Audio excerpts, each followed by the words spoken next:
ಕುಡಿಯುವ ನೀರಿಗಾಗಿ ಮಹಿಳೆಯರಿಂದ ಖಾಲಿ ಕೊಡ ಪ್ರದರ್ಶನ. ಯಾದಗಿರಿ ಜಿಲ್ಲೆಯ ಗುರುಮಿಟ್ಕಲ್ ಕ್ಷೇತ್ರದ ಯಾದಗಿರಿ ತಾಲೂಕಿನ ಹೊಸಳ್ಳಿ ಗ್ರಾಮದಲ್ಲಿ ಕುಡಿಯುವ ನೀರಿಗಾಗಿ ಪರದಾಟ. ಯಾದಗಿರಿ ತಾಲೂಕಿನ ಹೊಸಳ್ಳಿ ಗ್ರಾಮದಲ್ಲಿ ಕುಡಿಯುವ ನೀರಿಗಾಗಿ ಹಾಹಾಕಾರ. ದಶಕಗಳು ಕಳೆದರೂ ಕೂಡ ಇನ್ನೂ ಕೆಲವು ಗ್ರಾಮದಲ್ಲಿ ನೀರಿನ ಸಮಸ್ಯೆ ತಪ್ಪೇ ಇಲ್ಲ. ತಲೆ ಕೆಡಿಸಿಕೊಳ್ಳದ ಹೊನ್ನಗೆರೆ ಗ್ರಾಮ ಪಂಚಾಯಿತಿ ಅಭಿವೃದ್ಧಿ ಅಧಿಕಾರಿಗಳು. ಜನರಿಗೆ ಕುಡಿಯಲು ನೀರು ಕೊಡದ ಇದೆಂತ ಸರ್ಕಾರ ಅಂತ ಗ್ರಾಮಸ್ಥರು ಆಕ್ರೋಶ.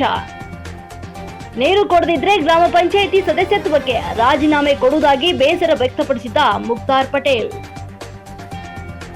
ಕುಡಿಯುವ ನೀರಿಗಾಗಿ ಸರ್ಕಾರ ಕೋಟ್ಯಾಂತರ ರೂಪಾಯಿ ಅನುದಾನ ಕೊಡುತ್ತೆ, ಆದ್ರೆ ಪಿಡಿಒಗಳು ಸರಿಯಾಗಿ ಕೆಲಸ ಮಾಡ್ತಿಲ್ಲ ಅಂತ ಆಕ್ರೋಶ. ಹೊಸಳ್ಳಿ ಗ್ರಾಮದಲ್ಲಿ ಸರ್ಕಾರದ ವಿರುದ್ಧ ಧಿಕ್ಕಾರ ಕೂಗುತ್ತಾ ತಮಟೆ ಮೆರವಣಿಗೆ.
Hey!